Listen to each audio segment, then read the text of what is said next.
Well, we're going old school tonight. Mr. Fulks felt the need to bring back some of the hits from his teenage years, his childhood years. And honestly, they're my childhood years as well. So, hey there, Georgie Girl, Mercer County, Miami County, Shelby County, Auglaize County, Franklin County, and all the counties that contribute to the PressProsMagazine.com readership area. We're glad to have you along for a Monday Huddle. Hello, Mr. Fulks. You know, I told you before we went live, they had this wonderful show on YouTube the other night about the Seekers, who, of course, sang Georgia Girl, and it was such a good thing. It was just, you know, if you're an old guy from the 60s and the 70s, that music never leaves you. Yeah. And, you know, I always assumed that they were just another English group, like the Byrds, the Yardbirds, and the Stones, and the Beatles. Well, they turned out they're from Australia, and their story is fascinating. So I thought we would come on tonight with something besides a little bit of the party's over, and in fact, the party's just beginning. But anyway, I'm sure a lot of people remember that song, Georgia Girl, and those singers. They did a great job. I mean, they had a wonderful, wonderful, wonderful sound. Well, as a music major back in your day, I know you're not averse to occasionally providing PressProsMagazine.com readers with a little backstory on some of the hit songs of any era. So maybe you could update us on the Seekers at some point in time. But I definitely remember that song. And you're right, the party is just starting for us as high school football, soccer, golf, volleyball, all just around the corner. High hopes for our teams that we cover, and high hopes for our site this year as we involve more and expand more into Central Ohio with coverage of the OCC, the Columbus Catholic League, and some of the other leagues in Columbus, some of the other programs in Columbus. We're excited about the team members that we have added, Ryan Bayless, Steve Blackledge, and we have a few more in the pipeline. So it will not mean less coverage of the MAC, less coverage of the MVL or cross-county or the Three Rivers Conference. It will mean just additional coverage on Press Pros besides our Ohio State and UD coverage. So a lot going on this fall here on PressProsMagazine.com, and we're very pleased to have all of you be a part of it. Well, the pressure's on you because we're now beginning to get a few emails and texts and things like that from people in Franklin County and your area over there wanting to know exactly which schools are we going to cover, which games are we going to do. Are we going to do only OCC, or are we going to do some of the Catholic League schools? And so that bodes well that people are paying attention. And the only way I can answer that question is yes, we'll do those schools. That's up to Mr. Hooley. Yeah, my philosophy has always been that everybody's interested in interesting. And whether it's my career in broadcasting or in newspapers, or even a little bit in television, I like to provide interesting content. And so Steve Blackledge did a couple stories recently. The story on Caden Saunders, outstanding wide receiver from Westerville South. He's headed to Penn State. That's an interesting young man. And he's got another one coming here very quickly on Carson Greasock, an Upper Arlington fullback. You'll have that on the site very soon. Obviously, everybody's interested in Gabe Powers from Marysville. Marysville's in the OCC. But will we write? Last year we did a story on Jake Hoying from Waterston, I think. And Jake's interesting because his sister Ava was playing volleyball in a state Final Four for Waterston, and their father, Bob Hoying, was obviously a great player at St. Henry, great player for the Ohio State Buckeyes, and was on his way to a really good career in the NFL until injuries happened. We'll probably at some point this fall update people on Luke Lachey, who played at Granville, and he's the son of Jim Lachey. So we look for interesting stories. If you have an interesting story, let us know about it.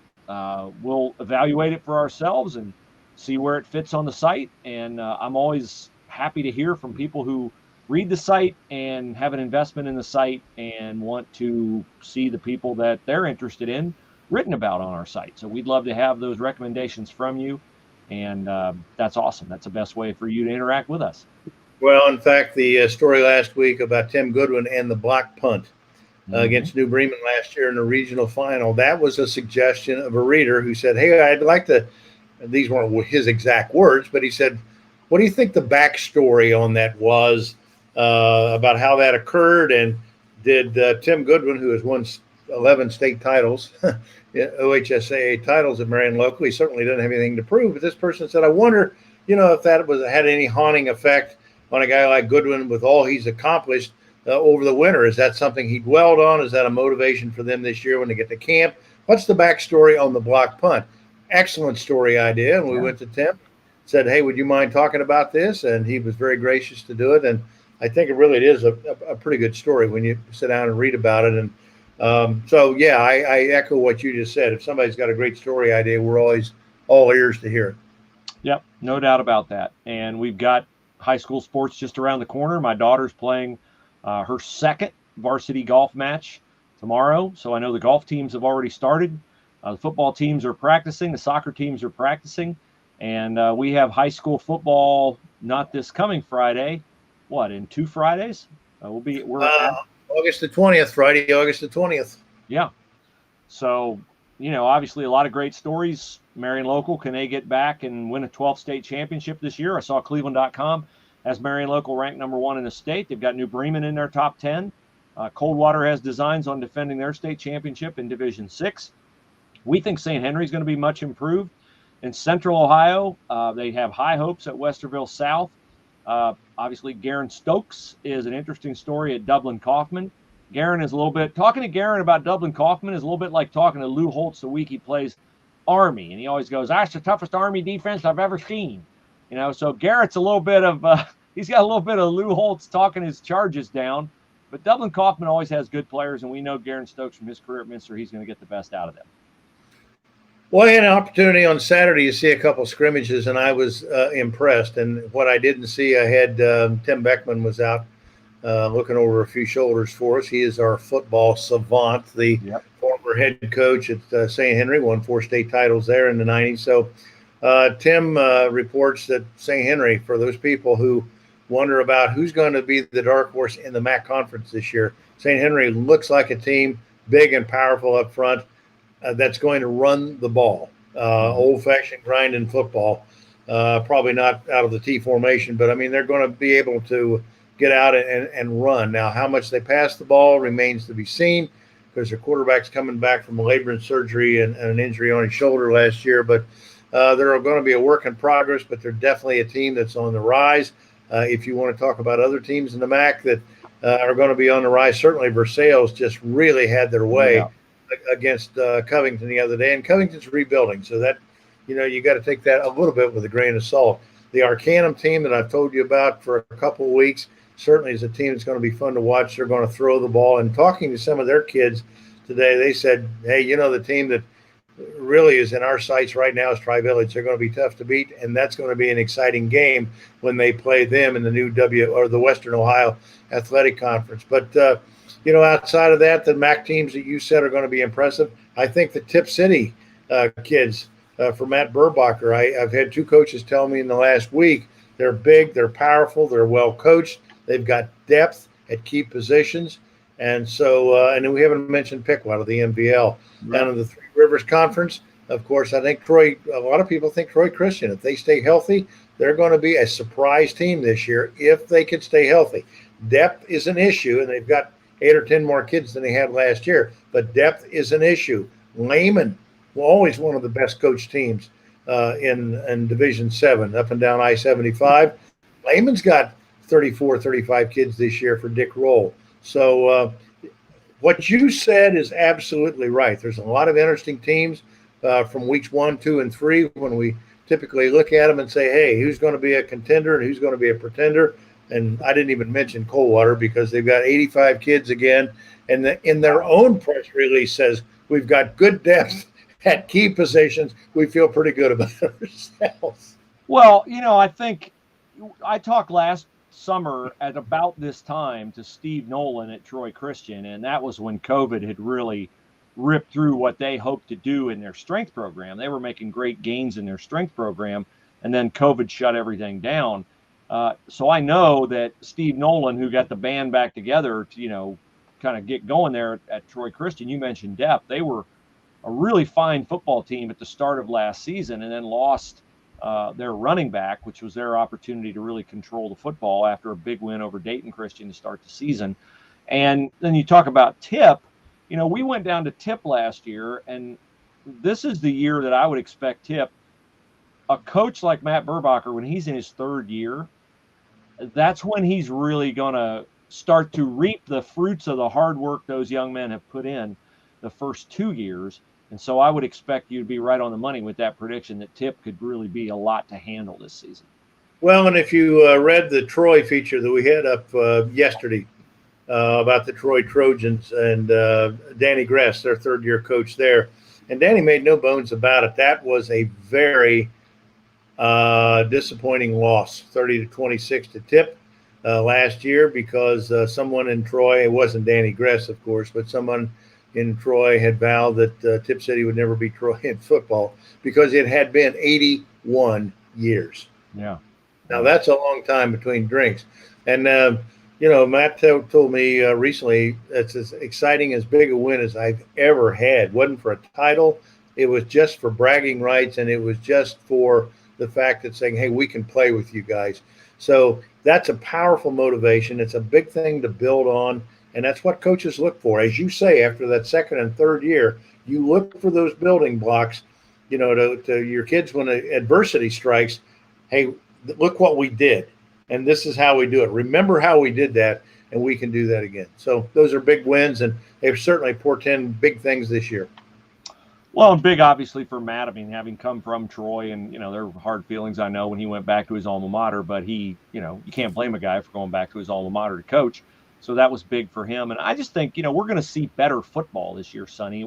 We saw a lot of great football last year, don't get me wrong, but guys were not engaged with their coaching staffs all summer like they were able to be engaged with their coaching staffs all summer this summer. I mean, the OHSAA let them really have their hands on those kids all summer long, and I think the kids were hungering for that because of all the restrictions and lockdowns and mask mandates and everything last year. Hopefully we're not getting back to that. But I just think we're going to see some better football right out of the gate, and we'll see teams that have an opportunity to make a leap this year because of that amount of time they're able to spend in the strength program and with their coaches this summer.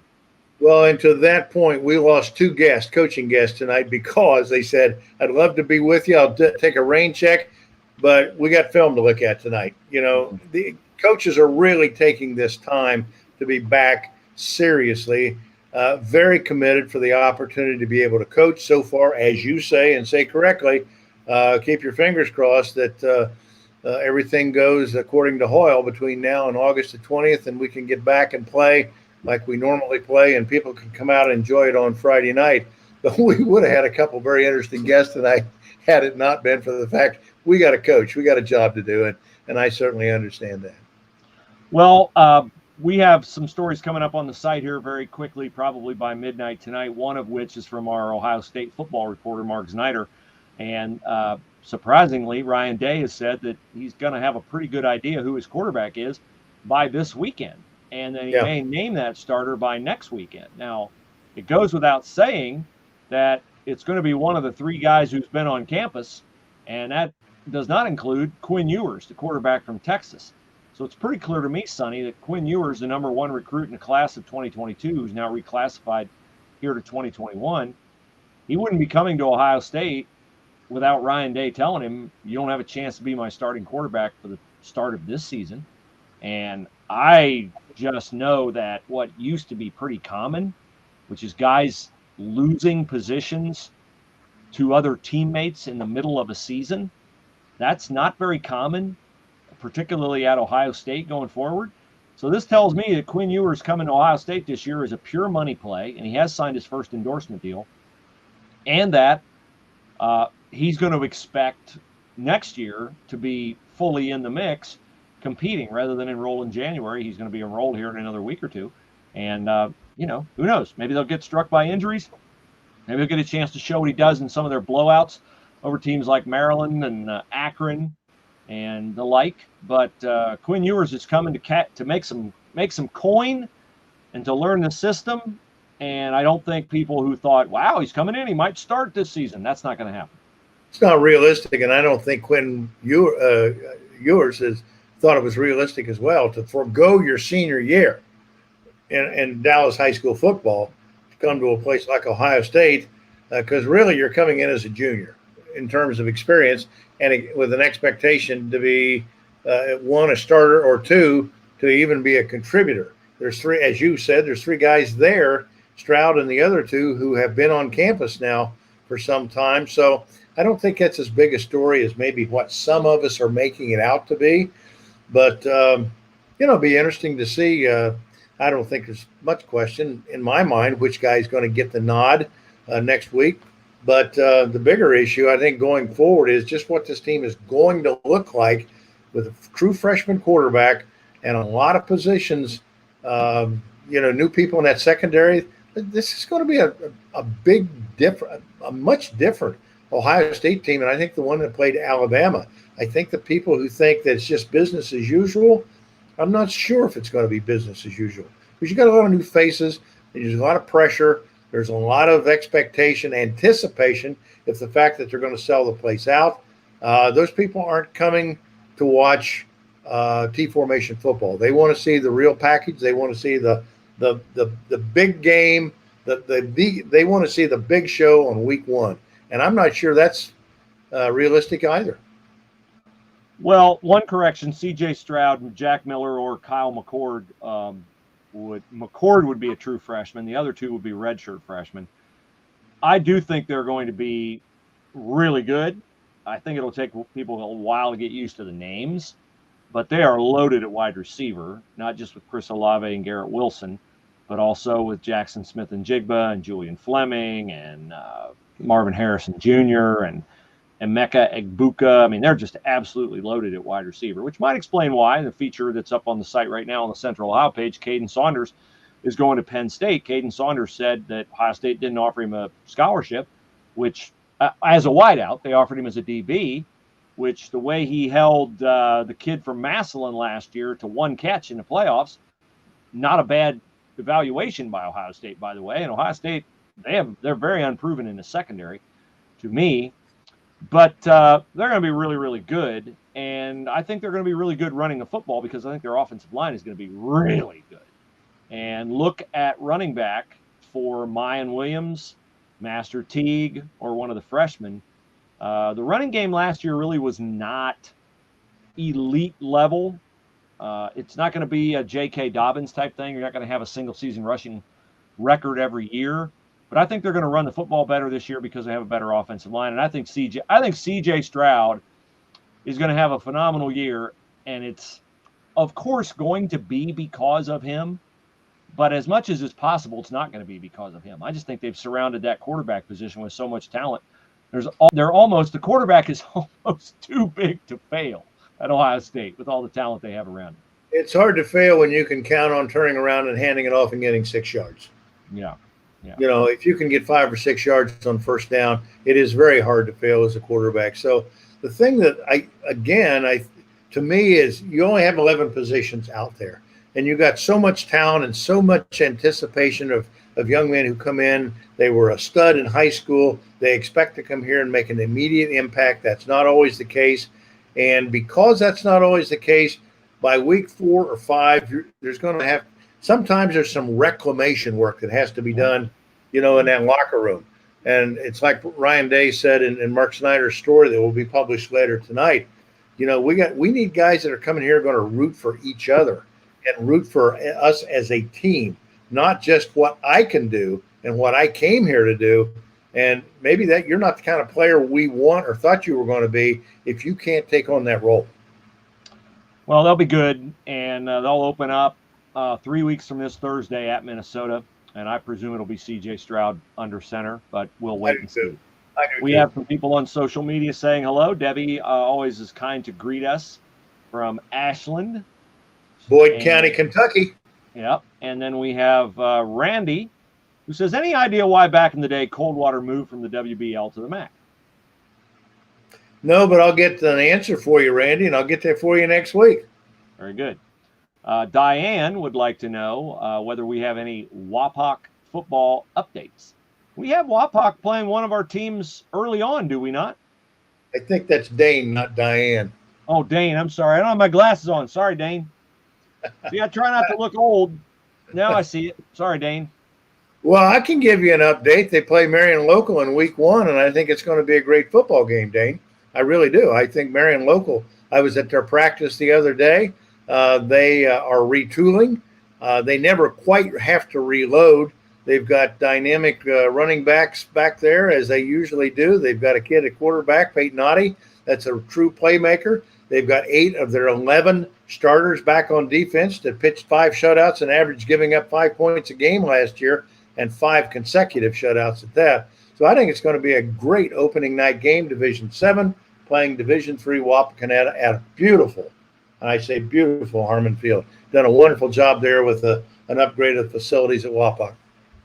And Dane also notes that Wapak did not have its starting lineup playing one time last season from injuries and COVID. So Tim Goodwin's very respectful of Wapak. Of course, Tim is very respectful of every opponent, but he outlined their first 4 opponents in the story you did on the block punt last week on PressProsMagazine.com, Sonny.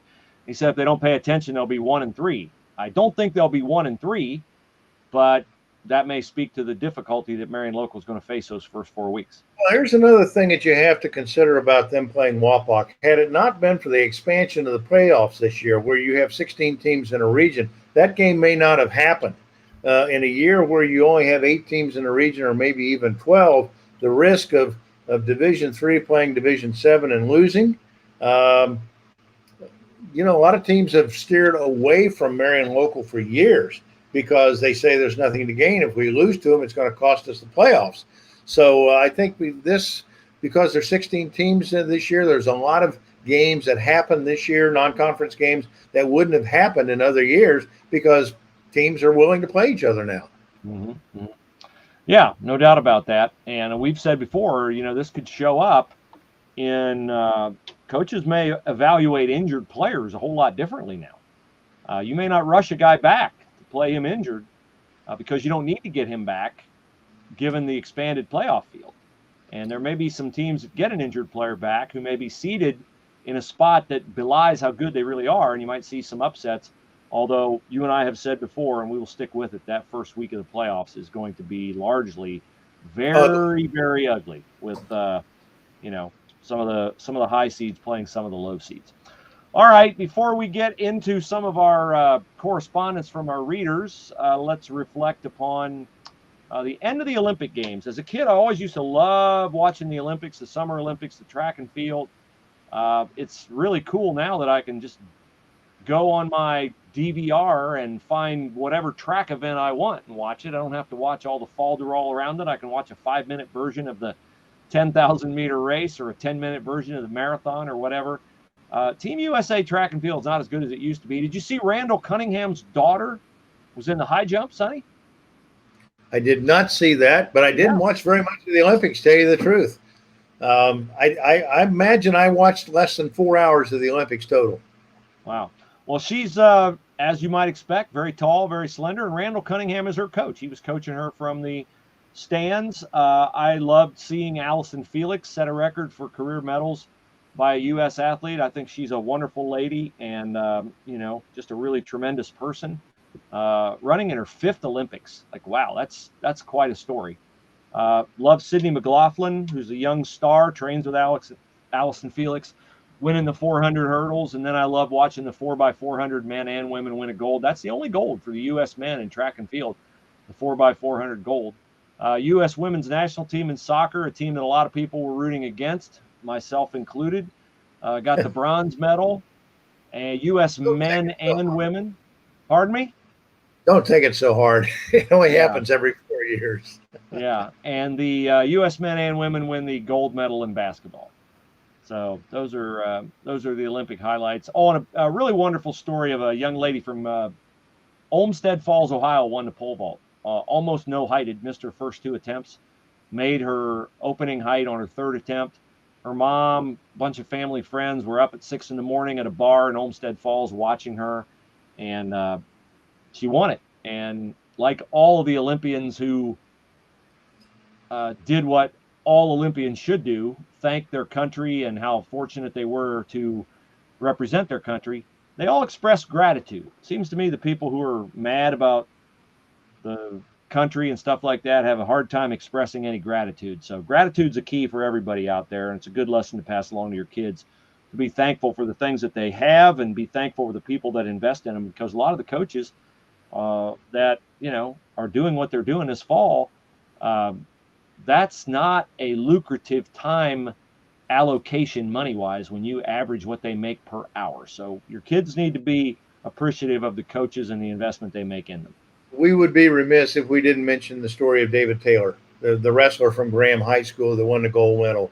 That is a tremendous story, and I did watch that because I do know, I have a little bit of a relationship, or have met and talked with Jeff Jordan before. Several years ago, did a story with Jeff, and there's a young man who came to Graham from across the country, lived out west someplace, and came out here because he wanted to wrestle at Graham. He wanted to be the very best he could be, and came there. And 4 years later, he's in the Olympics and he wins the gold medal. And that's a great story. And I know Clayton Murphy from Tri Village, who won the bronze as well. When you have those local stories like that, Kristen King several years ago from Piqua won a bronze medal in women's hockey. So those kind of stories are compelling to watch.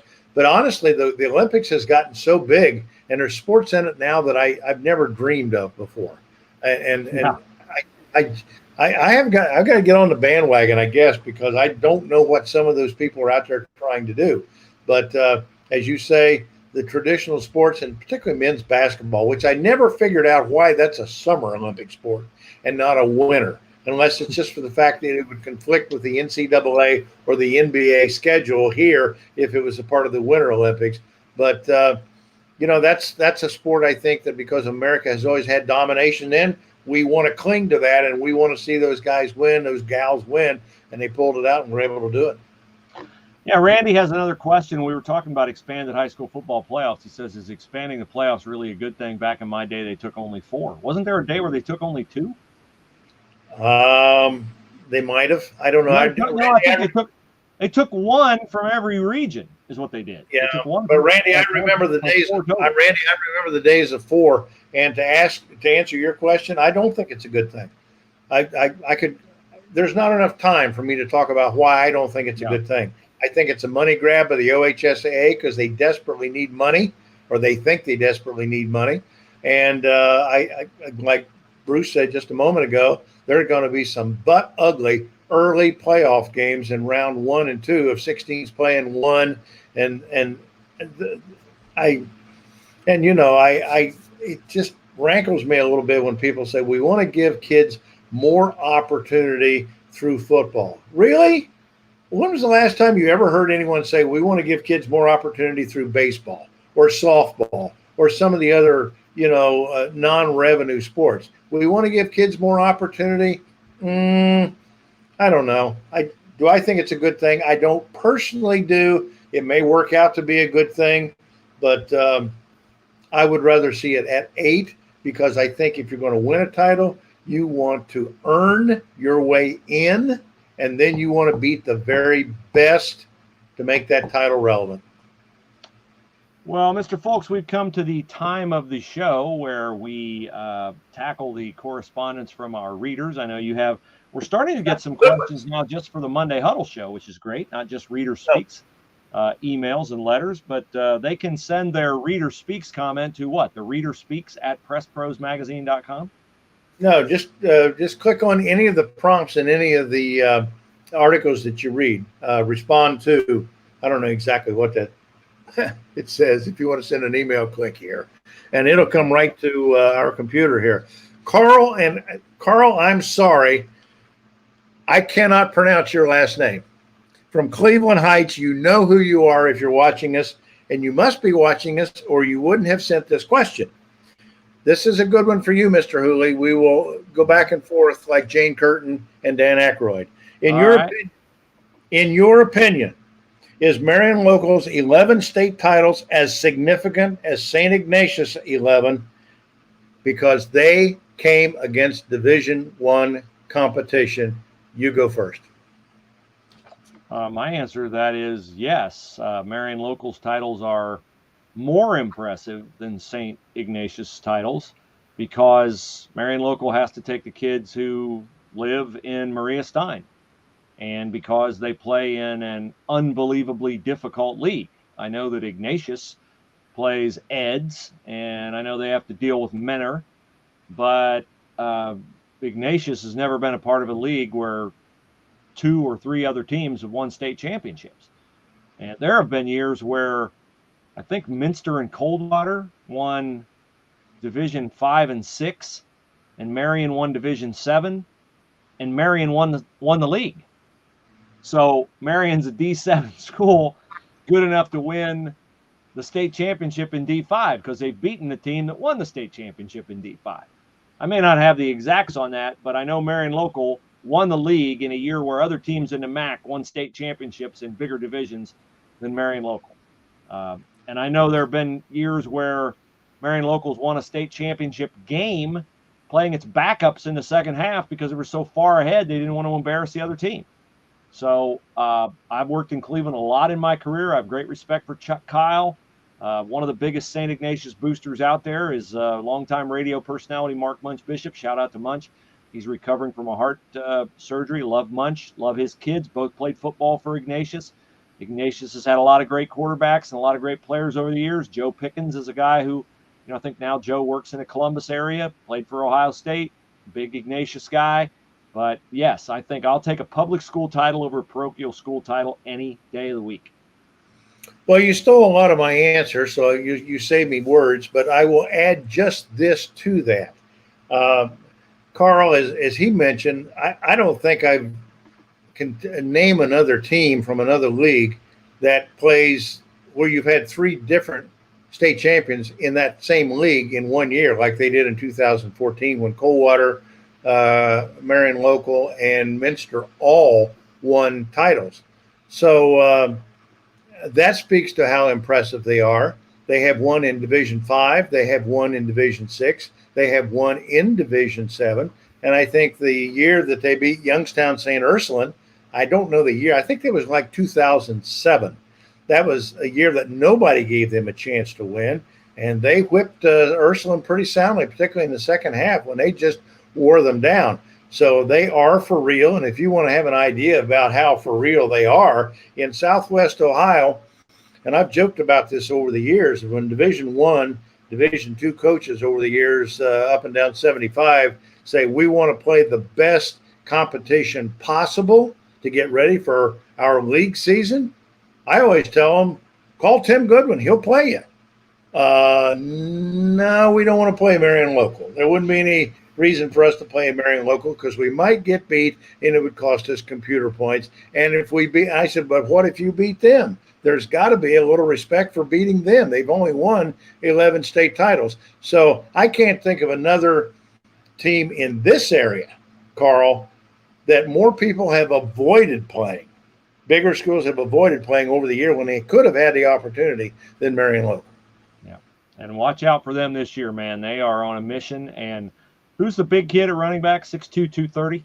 That would be Drew Seitz, who has coming back from surgery or an injury, a leg injury, not a knee injury. And they're expecting him back week 3 or week 4. But he's 6'2", 230, plays linebacker. And he is a handful to bring down when he gets a head of steam from that tailback position. Yep. All right. Great question. And you probably didn't like our answer, but we give you the straight scoop and you asked for our opinion. I just apologize enough because I'm not ethnic enough to pronounce your last name very well. And I don't want to butcher it. So apologies from me. Randy from Troy. I know this guy, good guy. You guys talk a lot about baseball, and he's talking about me. Do you think the Reds have a chance at catching the Brewers and making the playoffs? Bruce Hooley. Well, my knowledge of Cincinnati Reds baseball is minimal, but it seems to me every time I turn around, the Reds have a ninth inning lead and they blow it. So I don't think you can afford to have a bullpen that is as suspect as the Cincinnati Reds bullpen is. Plus, they've had so many injuries this year to their main guys. So I'm not. I don't know about them catching Milwaukee. Maybe they can. I would love to see it. I grew up a Reds fan. I've since become detached from Major League Baseball, but I know you have to be solid out of the back end of the bullpen, and it does not seem to me that the Reds are. To a great extent, ditto for me. However, let me say this, Randy. The fun for me to watch the Reds this year has been watching Kyle Farmer has been watching Jonathan India, their rookie second baseman, and Tyler Stevenson, their catcher, who I think is going to be a very, very fine big league catcher and hitter. I don't know if he throws or will make anybody forget about Johnny Bench, but I think he's going to be a great player. They obviously have their farm system perking a little bit now, and the fact that they're 10 games over 500 at this point of the season and are second place, about 4 or 5 games behind the Brewers. I think they play the Brewers 3 more times in the regular season. But they've got a chance at playing 600, 650 baseball between now and the end of the year. Anything can happen injury-wise to a team like the Brewers. It's happened. Or the Brewers can turn out to be the 1964 Phillies, which had a 9-game lead in August and then went, Yep. And so that can happen too. So I guess anything is possible as long as you're starting pitching. Their starting pitching has been good enough to catch anybody. Bruce said that bullpen, though, is a train wreck. And you never know. Boy, when they bring Heath Hembry or somebody like that in and give him the ball with a 5-4 lead, whew.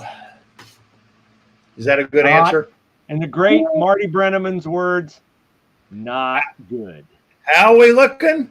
Not good. All right. Tom from Columbus. This is, I know are you Bruce Hooley? He says. Uh-oh. Are you, this is Tom from Columbus. Are you and Sonny excited about the Buckeyes' chances at winning the national title this year? We just touched on the Buckeyes. Let me start off by saying just this, and then because you're going to need room. You get comfortable. Unleash your belt there. Undo your pants and get ready to answer this. Tom, I'm not so excited about they haven't played a down yet. And I don't get excited about people who forget the regular season and say, let's just jump to Alabama. Can we just get there? If you want to do that, it tells me that you're one of these people who loves the super conference idea where you get 16 teams, a Clemson, Ohio State, and Alabama, a Texas or a Texas A&M, or the 16 best possible teams in the country and duke it out, and everybody else is just irrelevant. I'm still interested in watching them play good Big Ten competition if there is good Big Ten competition. I've been to a lot of games circa 1986, 1996 when they've gotten knocked off by Illinois and Michigan State and teams like that. I think that's the fun of college football.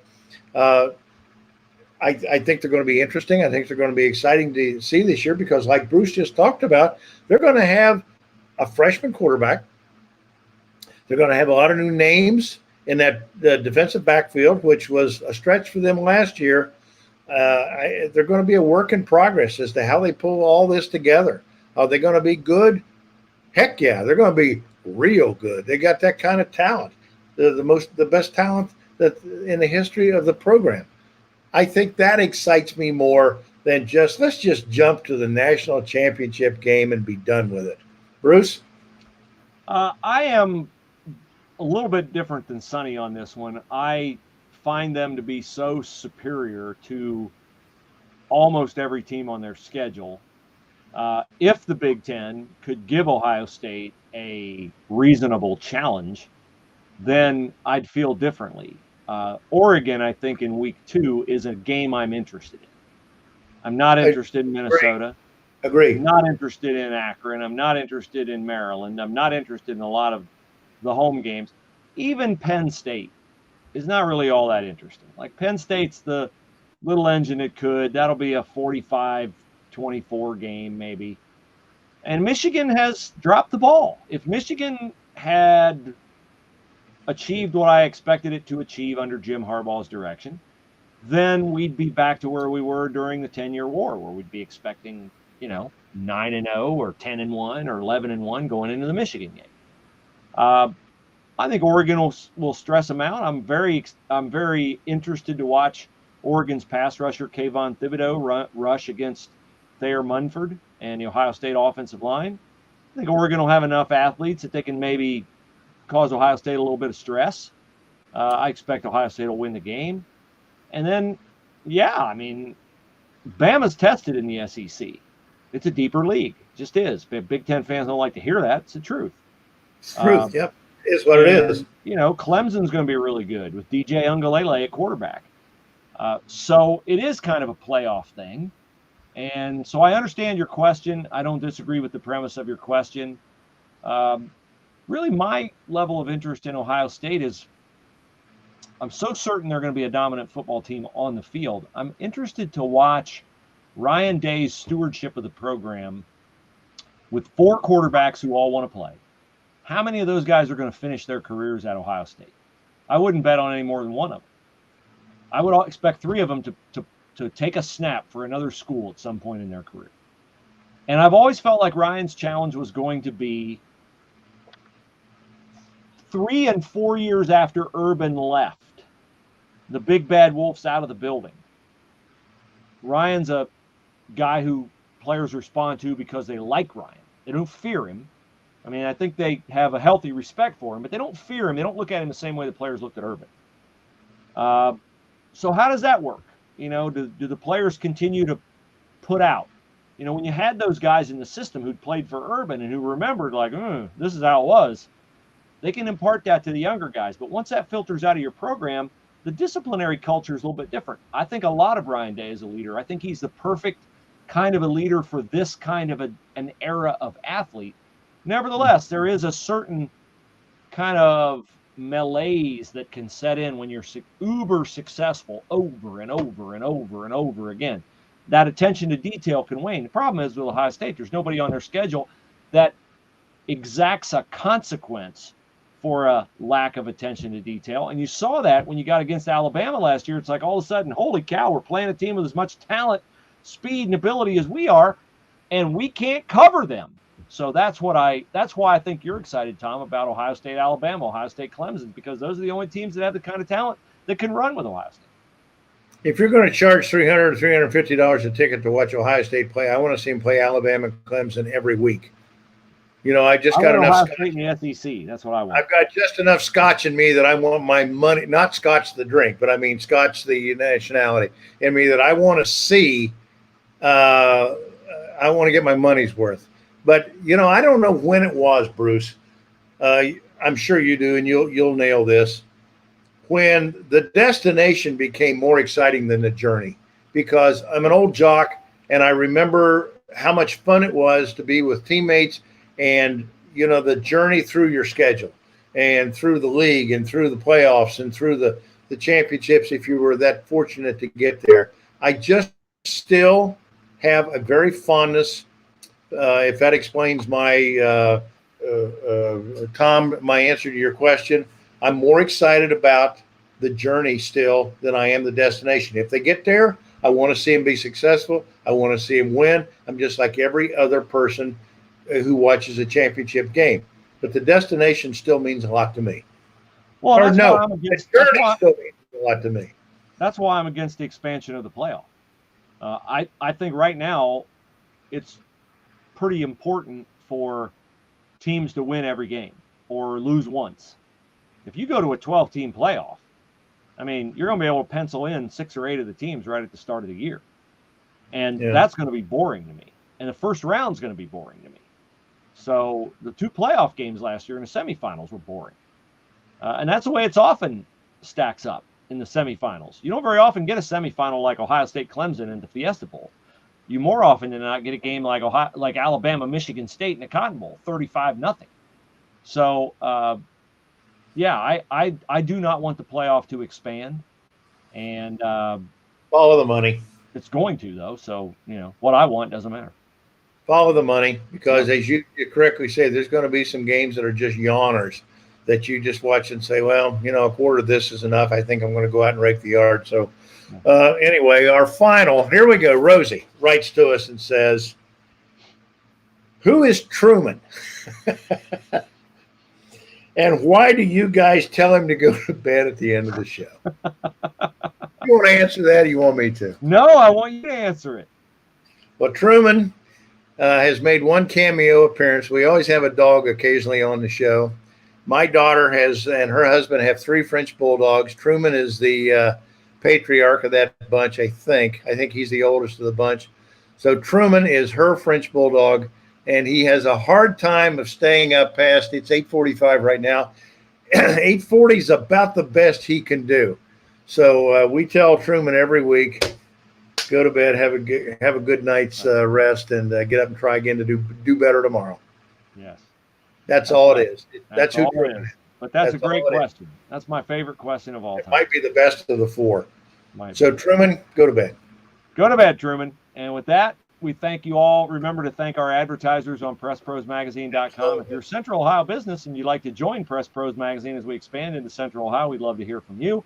And we're looking forward to joining you again next week. Keep your eye on the site tonight. There'll be fresh stories on Ohio State and a feature coming on Carson Greasock of Upper Arlington? Carson Greasock from Upper Arlington. And we will have a rain check on one of our guests tonight next week. Fantastic. Looking forward to it. Thanks, everybody, for supporting the site. PressProsMagazine.com. Follow us on Twitter. Follow us on Facebook. Tell your friends about it, particularly if you're a Central Ohio devotee of the site, because we are coming and we are going to do in Central Ohio exactly what we've done in the MAC, the MBL, the Shelby County League, and others, and we're looking forward to it. So with all of that said, we will bid you a fond farewell and thank our friend Debbie, who says, great show, guys. Thank you. Go to bed, everybody. Truman. Have a great night. Go to bed. Enjoy the journey.